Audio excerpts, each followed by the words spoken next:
طرف سے اور نبی کریم صلی اللہ علیہ وسلم کی نگاہ پاک سے ہمیں زندگی میں ایک مرتبہ پھر ماہ رمضان المبارک کا عظیم المرتبت عظیم الشان رحمتوں والا برکتوں والا مہینہ نصیب ہوا، اس پر ہم اللہ کا شکر ادا کرتے ہیں اور اس کی بارگاہ میں یہ دعا کرتے ہیں کہ اللہ تبارک و تعالی ہمیں زندگی میں 12 مرتبہ یہ مبارک گھڑیاں، یہ نورانی گھڑیاں نصیب فرمائے۔ تو الحمدللہ جس طرح رب العزت نے ہمارے اوپر کرم کیا، ہمیں زندگی میں یہ خوشی نصیب فرمائی، یہ موقع عطا فرمایا کہ ہم اپنی سابقہ جتنی غلطیاں ہیں، گناہ ہیں، ان کی معافی مانگ کر اس کے نیک بندوں میں شامل ہو جائیں، اس کی بارگاہ میں حاضر ہو کر توبہ استغفار کریں، نماز پڑھیں، ذکر کریں، نماز تراویح پڑھیں، قرآن کی تلاوت کریں، کثرت درود کریں۔ یہ اس نے ہمیں موقع عطا فرمایا ہے۔ خوش نصیب لوگ وہ ہیں کہ جو اللہ تبارک و تعالیٰ کہ یہ دی ہوئی جو نعمت ہے، عظیم نعمت ہے، اس کی قدر کرتے ہیں اور اس میں کثرت سے عبادت کرتے ہیں۔ تو الحمدللہ ہمارے اوپر اس کی بڑی مہربانیاں ہیں، اس نے ہمیں ایک خوبصورت ماحول اور مسجد کے ساتھ وابستگی ہمیں عطا فرمائی ہے عرصہ دراز سے۔ الحمدللہ حاجی صاحب بھی تشریف فرما ہیں اور ملک افضال صاحب بھی، اور الحمدللہ آج کی جو یہ تقریب ہے جس کے لیے ہم سب جمع ہوئے ہیں، جو بیٹھے ہوئے ہیں، تو ایک تو خوشی یہ ہے کہ ہمیں رمضان نصیب ہوا، یہ اس کا فضل ہوا، اس کا کرم ہوا، اس کا مہربانی ہوئی، اور سب سے اس میں اس رمضان المبارک کے مہینے میں، اور یہ وہ مہینہ ہے، وہ مبارک مہینہ ہے کہ جس میں اللہ تبارک و تعالیٰ نے قرآن پاک کو نازل فرمایا۔ اس میں انا انزلناہ فی لیلۃ القدر وما ادراک ما لیلۃ القدر لیلۃ القدر خیر من الف شہر۔ اس طرح کئی مثالیں ہیں، میرے استاد محترم تشریف فرما ہے، مختصر سر کروں گا کہ یہ وہ مہینہ ہے کہ جس میں اللہ تبارک و تعالیٰ نے سب سے عظیم کتاب جو ہے، سب سے زیادہ پڑھی جانے والی کتاب، اس کا نزول فرمایا، اور یہ وہ کتاب ہے جو بھی اس کے ساتھ جڑ جاتا ہے، اس کے ساتھ تعلق رکھتا ہے، اس کو دیکھ کے بھی پڑھتا ہے نا، تو اس کو بڑا اجر و ثواب ملتا ہے، اور وہ اس کے ایک ایک ہر حرف جو ہے اس کا ایک خاص مقصد ہے اس کو نازل کرنے کا۔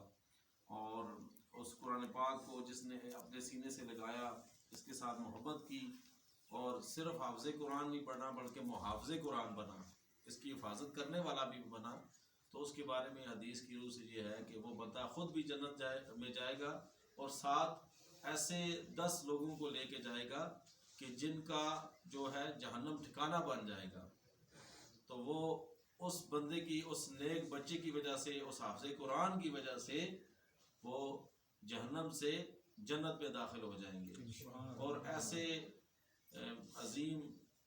جو انسان جس کو اللہ تبارک و تعالیٰ حفظ کی دولت نصیب فرماتے ہیں، جو اس کا حافظ بنتا ہے، جو قاری بنتا ہے، تو اس کے بارے میں یہ حدیث میں آتا ہے کہ اس کے والدین کریمین کو ایک نورانی تاج پہنایا جائے گا، اور اس کی نورانیت سورج اور چاند کی روشنی سے بڑھ کے ہوگی۔ تو آج وہ گھڑی ہمیں یہ نصیب ہوئی ہے کہ ہمارے محترم ملک اکرام صاحب جو ملک افضال بھائی کے بھائی ہیں، ان کے بیٹے حافظ محمد روحان نے ماہ رمضان المبارک کی اس خوبصورت گھڑیوں میں قرآن پاک کا حفظ مکمل کیا۔ تو اس پر ہم تہ دل سے اپنے استاد جی کی طرف سے، میری طرف سے، اور ان سب دوستوں کی طرف سے محترم ملک اکرام صاحب کو بھی دل کی تھا گہرائی سے مبارکباد پیش کرتے ہیں، ملک افضال بھائی کو بھی، حاجی صاحب بھی ان کے ساتھ متصل ہے، سب کو بھی یہ مبارکباد پیش کرتے ہیں، اور اسلم صاحب کو بھی مبارکباد پیش کرتے ہیں، اور خصوصاً ہمارے جس بچے نے حفظ مکمل کیا ہے، اور اس کے لیے ہم یہ دعا گو ہیں کہ اللہ تبارک و تعالیٰ اس بچے کے لیے آنے والے مستقبل میں آسانیاں پیدا فرمائے، اور اس کی دنیا بھی اچھی فرمائے اور اس کی آخرت بھی اچھی فرمائے۔ خصوصاً اس کے دادی دادا جان، اس کے جو تایا جان ہیں ملک محمد افضل صاحب، وہ بہت ہی نیک انسان تھے، استاد جی بھی ان کو جانتے ہیں، اور ان کے ساتھ ان کا خوبصورت ایک تعلق تھا، اور ان کی جنازے پہ میں گیا ہوں، کیونکہ جو نیک لوگ ہوتے ہیں نا، ان کے جنازے وہ بتاتے ہیں کہ ان کا کیا مقام ہے۔ کچھ لوگ جو ہوتے ہیں وہ زندگی میں بھی بظاہر بھی اچھے ہوتے ہیں اور ان کے معاملات اچھے ہوتے ہیں۔ جو ان کے جو بھائی تھے ملک محمد افضل صاحب، وہ جب تک دنیا میں رہے ہیں وہ اخلاقی لحاظ سے ہر لحاظ سے وہ بہت اچھے تھے، لیکن ان کی جنازے میں جب میں گیا رات کو، ہم نے اٹک میں جنازہ پڑھا تھا، تو اس وقت مجھے ایک بڑی ایک دیکھ کے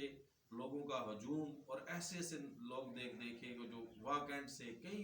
علاقوں سے وہ لوگ آئے، تو ان سے پوچھا گیا تو وہ کہتے ہیں یہ اس بندے نے ہے، ہمارا رشتہ ان کے ساتھ جو ہوتا ہے رشتہ داری نہیں تھی، لیکن ہماری دوستیاں تھیں، لیکن ہمارے ساتھ ایسے رہتے تھے کہ رشتہ داروں سے بھی بڑھ کر، اور وہ میں نے وہ جب منظر دیکھا تو مجھے بھی رشک پیدا ہوا کہ اللہ تبارک و تعالی ہمیں بھی اخلاق کی دولت عطا فرمائے، اور ہمارے بھی جنازے ایسے ہوں، اچھے اچھے لوگ ہمارے جنازوں میں بھی آئیں۔ تو انہی کے خاندان میں سے ایک بچے نے حفظ مکمل کیا ہے، تو اللہ کے حضور یہ دعا کرتے ہیں کہ اللہ تبارک و تعالی اس قرآن مجید کی برکت سے ان کے پورے خاندان میں سے ان کے جتنے بھی مرحومین چلے گئے اللہ سب کی بخشش فرمائے، اور جتنے بھی بیمار ہیں سب کو شفاء کلی عطا فرمائے، خصوصاً ہمارے جو ملک افضال بھائی ہیں ان کو شفاء کاملہ عاجلہ نصیب فرمائے، اور ملک اکرام صاحب کے باقی جتنے بھی آل اولاد ہے، افضال بھائی کے بچے ہیں اور شریف صاحب کے بچے ہیں، جتنے بھی ہیں سب پر کرم فرمائے۔ تو ابھی میں اسی بچے سے ملتمس ہوں کہ وہ